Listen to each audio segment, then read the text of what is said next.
Hello everyone, my name is PolishLynx. Let's continue Everlasting Summer. Who knocked at the door? That is the question. I closed the book quickly and put it back in its place. What a nice habit. Knocking on the door. I should pick it up. It was Lena. Oh! Hi. I smiled. Hey, hi, I just wanted to return a book. She had a copy of Gone with the Wind that I saw yesterday. Oh, Zenia is sleeping. I'll come back later. I'm awake. I turned around in surprise to look at her. She eyed me closely from behind her table. What is it you wanted? I need you to check here. Give it here.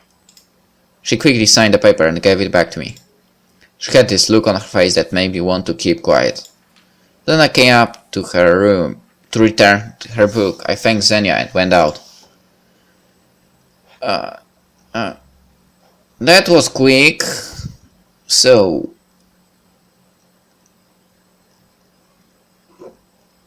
I don't know, music clubhouse? Music club? The music club, a small one-level building, was located some distance from the other camp buildings.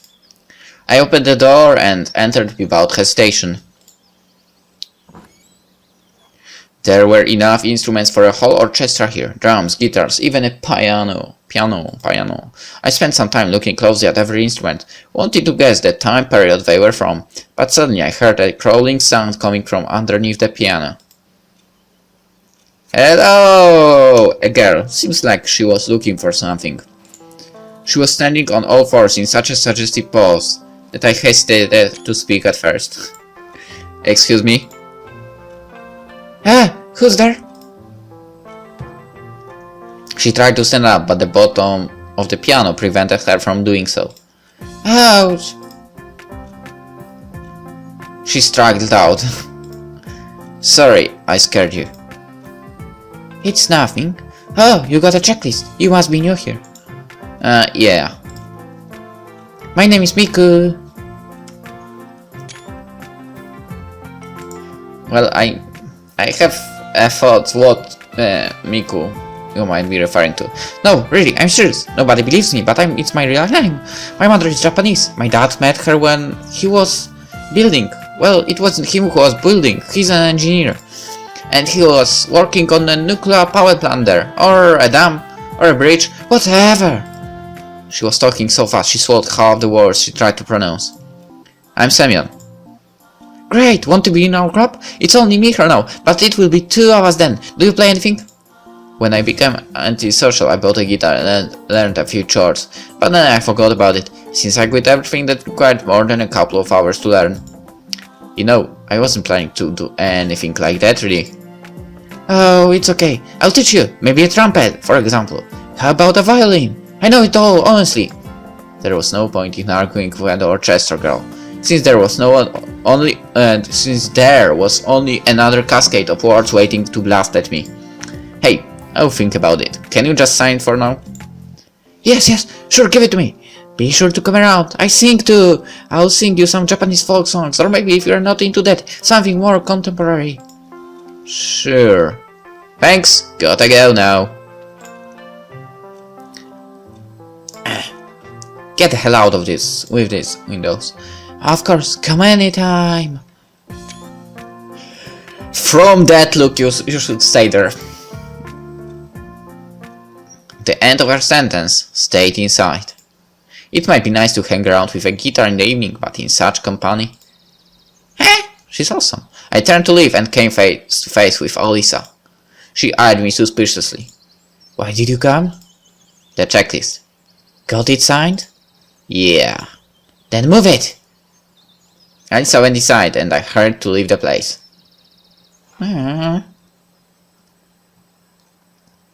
Wait, is it... It means... wait a minute. This is... God damn it, I forgot the words. This is where people are... accommodate, right? I think that's the word I'm thinking about. So you live here, here, and here. Okay, got it. Clubhouse. I went to the clubhouse. To tell the truth, I never really liked extracurricular activities. At school, I used to find an excuse to skip extra classes. At university, I had no interest in participating in the student council. Just like me, I guess. I wasn't interested in boxing, car modeling, or sewing. Well, didn't have something like that. So I came here just to check off the box. Nobody was there. I found myself in something like a hut of a junior robot enthusiast. There were wires and simple printed circuits scattered everywhere, chips, and on the table proudly stood an oscillography. I heard voices from another room, and then two pioneers appeared. One was electronic, the other one I didn't know. Hi Semyon, we've been expecting you. It seems he knows everything about everyone. Why were you expecting me? Well, of course, because you came to sign up to our cybernetics club, didn't you? He didn't let me answer. And this is Shrik, he's in charge here. I don't care, I assume there's only two of you in the club. Well, you can say that it's free now. No, you can't. Shrik came up to me and assertively offered his hand. His face was somewhat familiar. Welcome to the club. Yeah. Now I'll show you around. There's no need. Make yourself at home. Guys, I just wanted to... We're always welcoming new members. He said it in such a way that the anthem of the Soviet Union suddenly started playing in my head. It's amazing, I even remember the words. In the first grade, I had a textbook with the lyrics in the back. No, I just wanted you to sign my checklist. Yep, you sign up to the club, we'll sign your checklist. He grinned.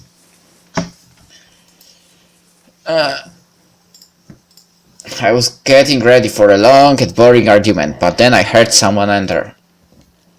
I looked back and saw Slavia. Semyon, I hope they're not giving you any trouble. She narrowed her eyes, looking at the future of the motherland's robotics industry. I know these two, they can. Well, you know, actually, I just need to get my checklist signed. I decided to take advantage of the situation. No problem, give it to me. Slavia took the paper and marched up to Shrik. Sign it. Hold on, we're not done yet. You're done, sign it now. She gave Shrik such a threatening look that it made him lose every possible objection. He wrote some squiggles on the checklist. I thanked Slavia and then I moved on in a mellow mood.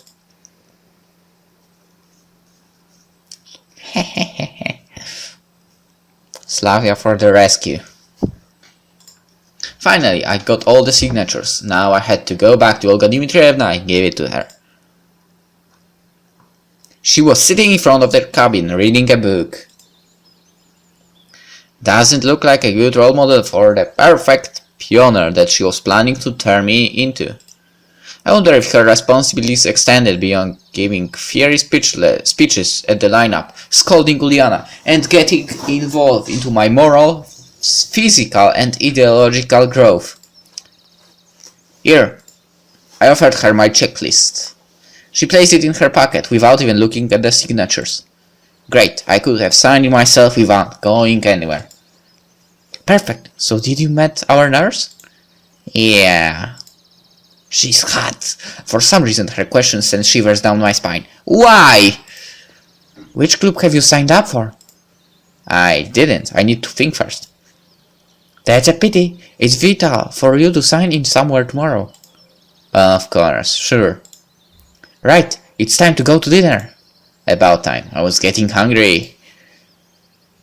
I headed to the canteen together with Olga Dmitrievna.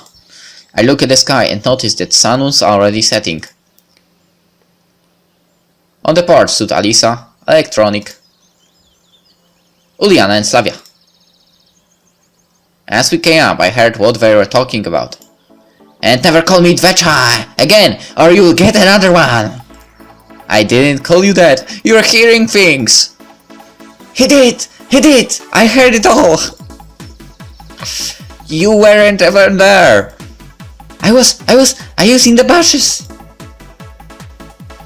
Come on, you guys, stop it. So it wasn't a football injury Electronic suffered earlier today. The nurse did a good job. I couldn't even see his black eye. Olga Dmitrievna came up to them and asked about the ruckus. What happened? Alisa and Chesakov... I didn't do anything. She shrugged with antipathy and went inside. Right, dinner time. I entered last. There weren't too many free seats. There were few free chairs near Alisa, across the canteen, but I'd sooner starve for a week or two than risk my head near her. There was also a seat near Uliana, but I'm not into traditional Chinese, whatever Crow's cuisine.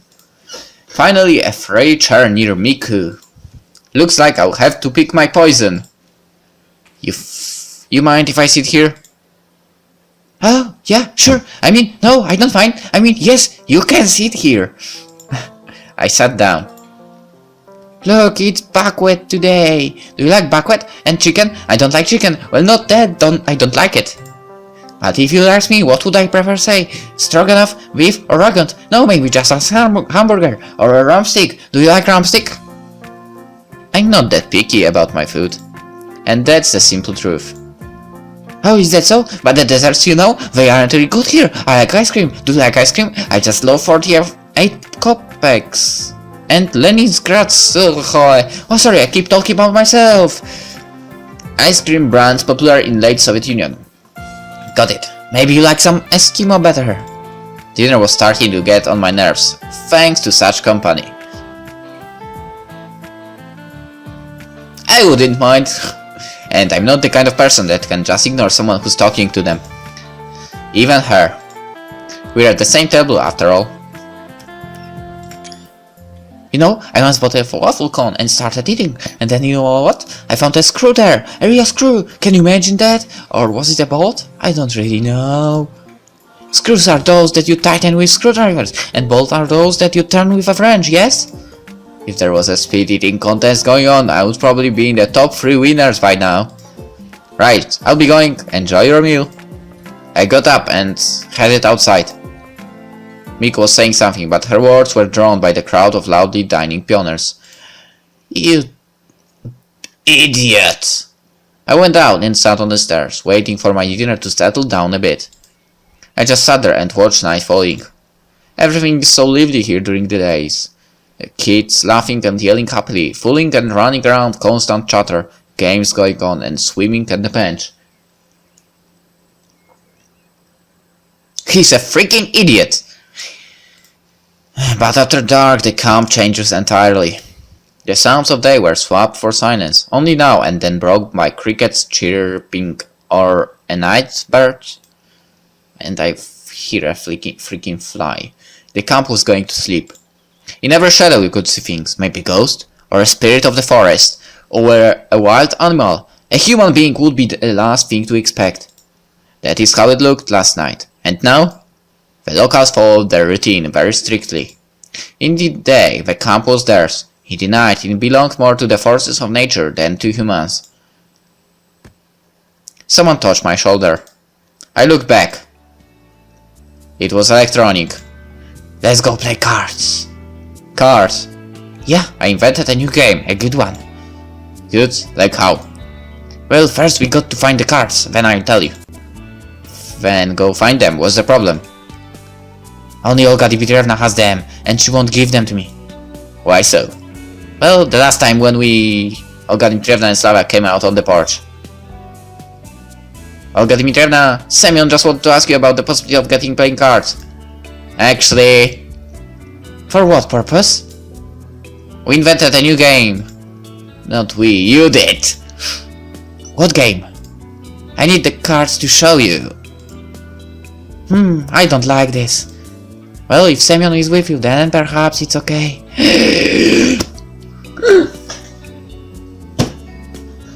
She believes in me.